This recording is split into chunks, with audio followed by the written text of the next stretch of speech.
Hey! Hey, you!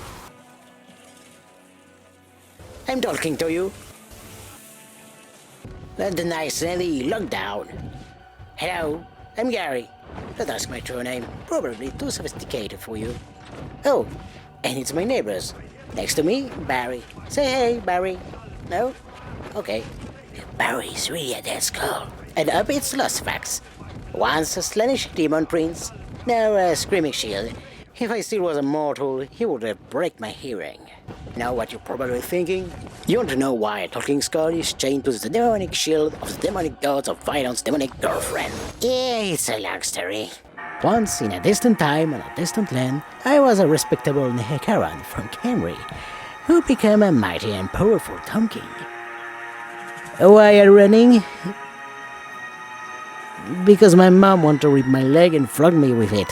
Sorry, Mom, to have moved your deadass to a mediocre pit in the San Neil's Dire district for selling your rich and fancy annex and doll Tom.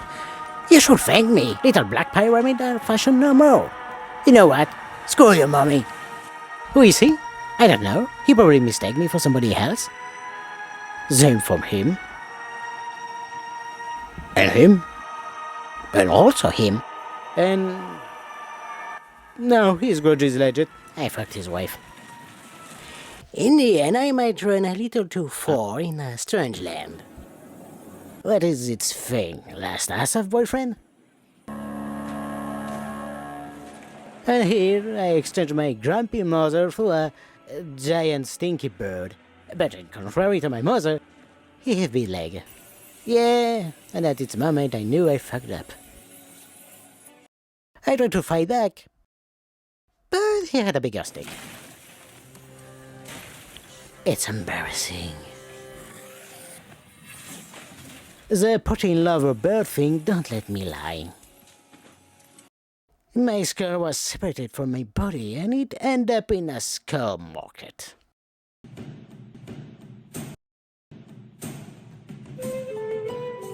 Where do you think the Khorne guy found all its fancy skulls? The skull market is a true business. And you know, a talking skull is something special. So I was offered to Valkia for pimping her shield. Who is Valkia? You see Scarbrand? The famous ass-kicker? It's his lolly version. With a nice, round and curvy booty. Both of them. Sorry, misters. Here is the best. Well, now you know why Valkia have a talking skull under a shield as a kitchen decoration, bringing me in every battle and war she walks on. In cold and hostile land, kicking asses of some stupid North-Hill pillies. Well, we also have some brutal men, hunger for glory and plunder in the path of Valkia. They will be perfect for taking hit when the Chaos Warrior will go on rampage. Oh, these ironclad maniacs are here for two things, blood and scars. For Khorne, of course. They all have a passion to kill for the Blood Queen. Oh, and let me introduce Cormac. He is kind of like Valkia Big Brother. He was scouting the near community belonging to the Bjorning's tribe. Its chieftain have claims that Valkia isn't a true woman because she's bald. Oh, how dare you! Behold my wrath! I guess it's an affirmation who haven't pleased Valkia. And on this night, under the stars, she came to unleash her rage. In true Khorne style, a direct charge with the heavy infantry in the center, led by Cormac to crush its band of shameful, heavy, stinky snow monkeys.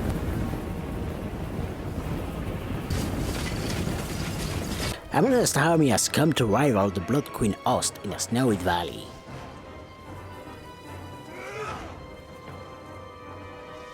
Their chief, Olafil Billy's son, is staying behind his troops with his female personal guard. These scary big boys won't be easy to put down.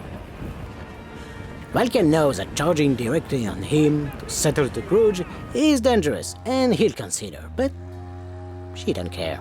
The Blood Queen will let her host clash in collecting the skulls. She have bigger ones to collect. Big enemies, big skulls. She takes them by surprise with precise strike. Coming from behind and fueled by fury, the juggernaut riders, charging the back of all her squads to teach them to fly. Meanwhile, the battle is raging without mercy for the pleasures of the Dark Lords.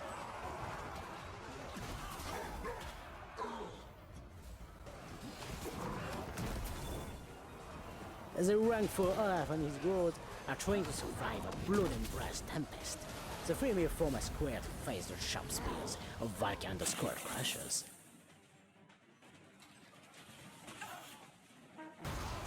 In the bloodshed, Valkia forgets her grief, dancing in the middle of her enemies, losing her mind to the lust of battle, and arranging when the cowardly Olaf men run away.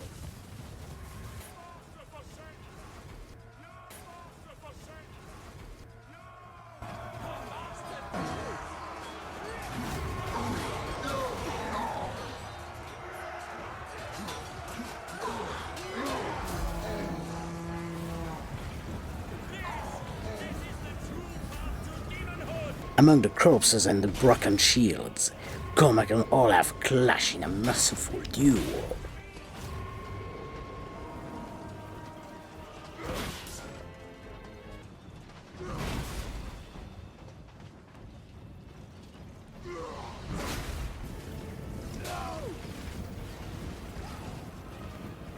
The presence of Khorne can be feared as the sky turned red, celebrating Valkia's victory and mocking Olaf's indecency as he flees his punishment.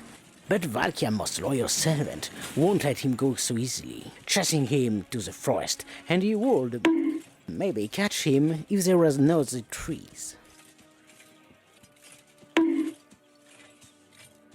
Wait here!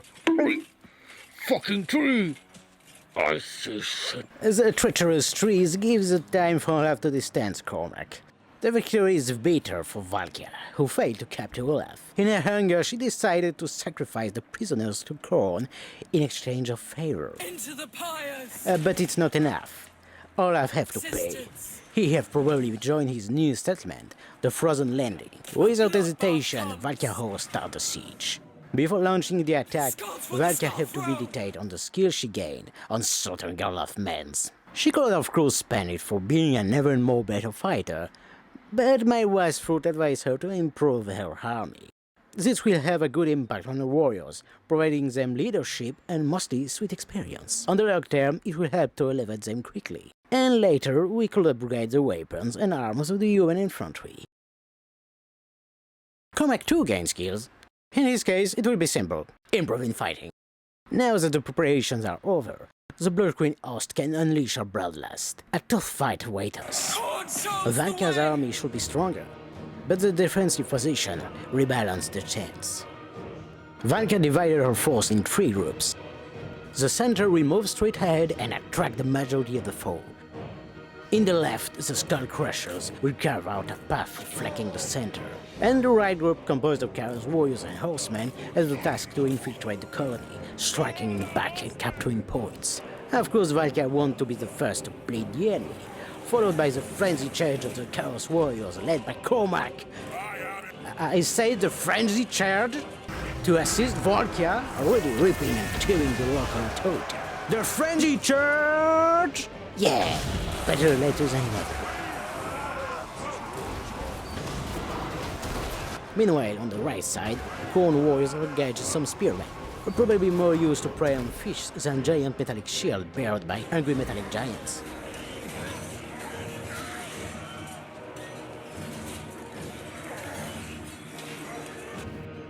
Rah! The armor on the Elville. Oh yeah, they will be squeezed like a grapefruit. It's also a good moment to try an infiltration by the cavalry to take the center of the community. On the center, the Bjornlings stood no chance against Valkia and Cormac. But it's not going so well for the Skull Crushers, suffering the enemy axis. Ah, a tower is belting us. The cavalry will take the affiliate point and dismantle it. Don't ask how it works, it just works. More troops have joined the fight against Valkia. Good, they are where they have to be, on the point of Valkia's speed. Oh, thanks Jeff, I don't have stomach anymore.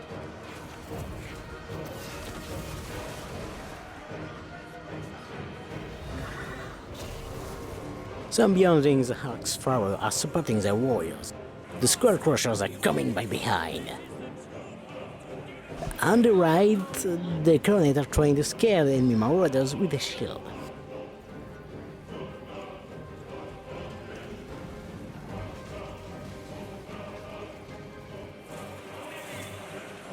As expected, the Skull Crusher charge break the last defender on the main entry, opening the way for the main army.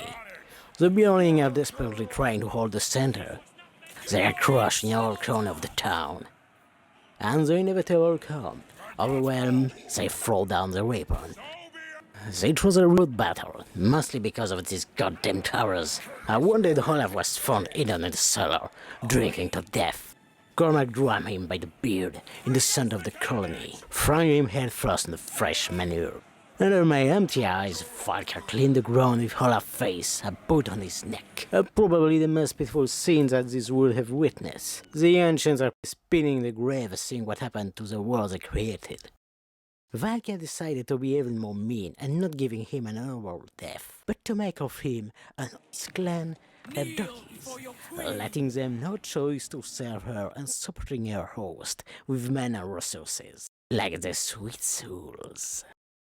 Oh, and Valkia decided to also stay in the frozen landing, in standing here in her dark fortress, an edgy city where little Khorne can build skulls castles on the beach. Did it happen to me? Yes, and I wasn't at the top of the castle. After the battle, we have found a Luxton talisman, providing a non-joyed resistance for Valkia, of course. And the banner of eternal flame, fulfilling the deepest desire of a Khorne, having a weapon who can slash and grill, woe and barbecue. Valkia and Cormac continue to improve. Now she has to decide her next move. Will she go to the east, a land of monsters and warmongers, like the ever-fighting brutal ogres?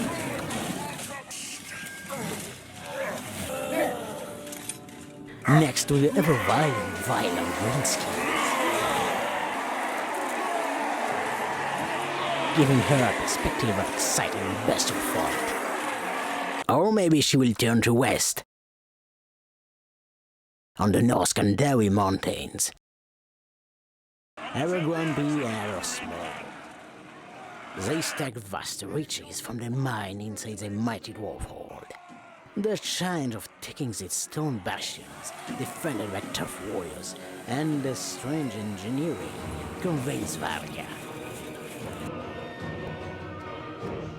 So, straight forward to the east.